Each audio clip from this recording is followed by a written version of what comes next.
He abused my friend, so I destroyed his education. She cried on our couch, so I got him kicked out. Mess with her? You're done. Hope college was worth it. Dramatic tone, punchy pacing.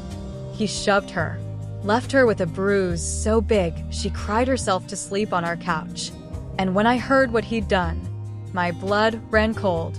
He thought he could scare her, hurt her, and walk away clean. But he didn't count on me working at the college's admin office.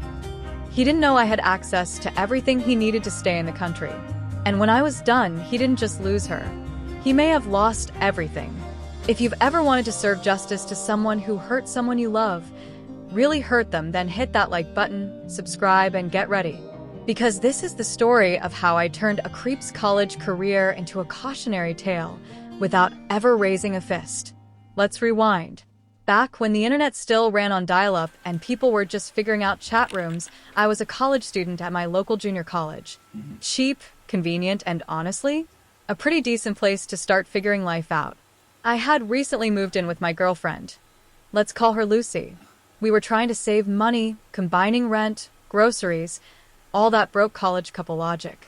One night, Lucy mentioned she was inviting over a classmate for game night. Sounded fun to me. We were both social, and the more the merrier.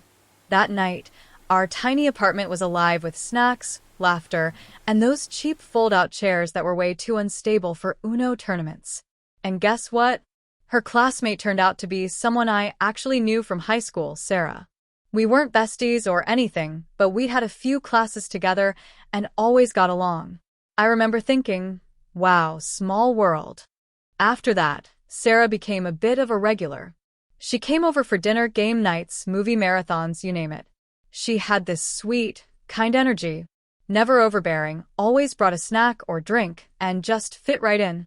But then there was Jay, her boyfriend. He showed up maybe 2 or 3 times. And from the moment he walked in, you could feel the temperature in the room drop. He wouldn't talk, wouldn't make eye contact. Just sat there like someone had dragged him out of a hole against his will. Quiet, cold, hostile. We all tried. We made jokes, offered him food, tried to include him in games, but it was like talking to a brick wall wrapped in attitude. So we stopped inviting him. At least, not directly. He made it clear he didn't want to be there, and honestly, the feeling was mutual. But Sarah still came around, and we were glad to have her. Shift tone darkens. Then one night, everything changed. Sarah called Lucy in tears. She wasn't just upset, she was shaking. Her voice cracked as she asked if she could come over. Of course we said yes. When she arrived, she looked like she hadn't slept in days. Puffy eyes, hands trembling. She sank into the couch and finally told us what happened. Jay had accused her of cheating, of coming to our place to hook up. With who? Me? Lucy? Both of us? We'll never know. He was jealous, controlling, angry. But here's the part that still makes my skin crawl. When she tried to leave, he stood in front of the door, blocked her path. When she stepped past him, he shoved her. She tripped, fell over a coffee table, smashed into the ground hard enough to bruise her hip and lower back. She showed Lucy the bruise later that night. I didn't see it, but I didn't need to. I saw it in her eyes, in how she flinched at loud sounds, in how she curled up into the smallest version of herself just to feel safe. Sarah swore it was the first time, said it had to be an accident. But I knew better, and I was furious. My blood boiled, my fists clenched. I had this visceral urge to go find him and beat him senseless. I'm a big guy. I've never been in a fight, but for the first time in my life, I wanted one. But I'm not a violent man, and something told me there was a better way. You see, I worked at the college, admin building, student employee job, pretty chill. But what no one really thought about was that I had access to everything. Student records, class schedules, tuition fees, enrollment status. And Jay? Oh, Jay was a student, just like me. Better yet, he was a foreign student, which meant if he dropped below a certain number of units, he legally couldn't stay in the country. And that gave me an idea. There was 1 week left before the deadline to add or drop classes without academic or financial penalty. After that, you were locked in. So I logged in. Found his records, his student ID, his full class schedule, and on the final day before the deadline, I picked up one of the dedicated enrollment phones at the admin building. No one would ever trace the call. And I dropped every single one of his classes. Then, for good measure, I added him to every class I could find that charged extra fees. Art supply fees, lab fees, equipment rentals. You see, if you owed a debt to the school, you couldn't access your transcripts, register for the next semester, or even prove enrollment. Jay wasn't just kicked out of his classes.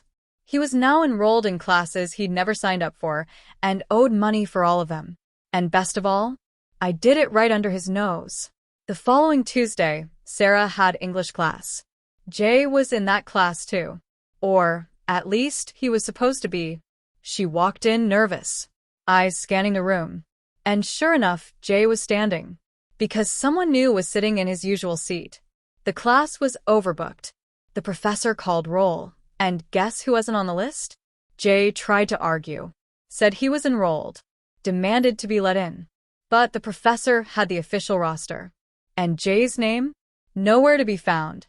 Sarah told us later. He stood there, red-faced, fuming, surrounded by 20-plus students who were watching this all unfold. Eventually, he stormed out. And she never saw him again.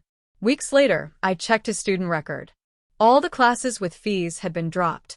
But he wasn't enrolled in anything. No schedule. No active units. No tuition paid.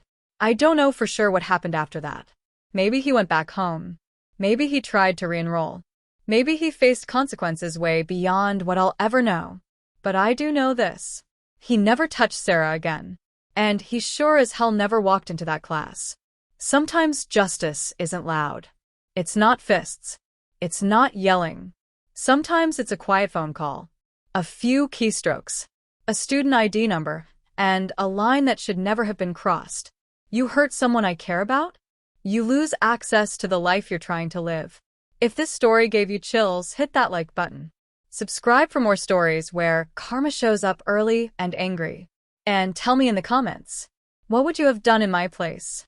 Ever seen someone get the perfect revenge without even breaking a sweat? Until next time, stay safe, stay smart, and never underestimate the quiet ones.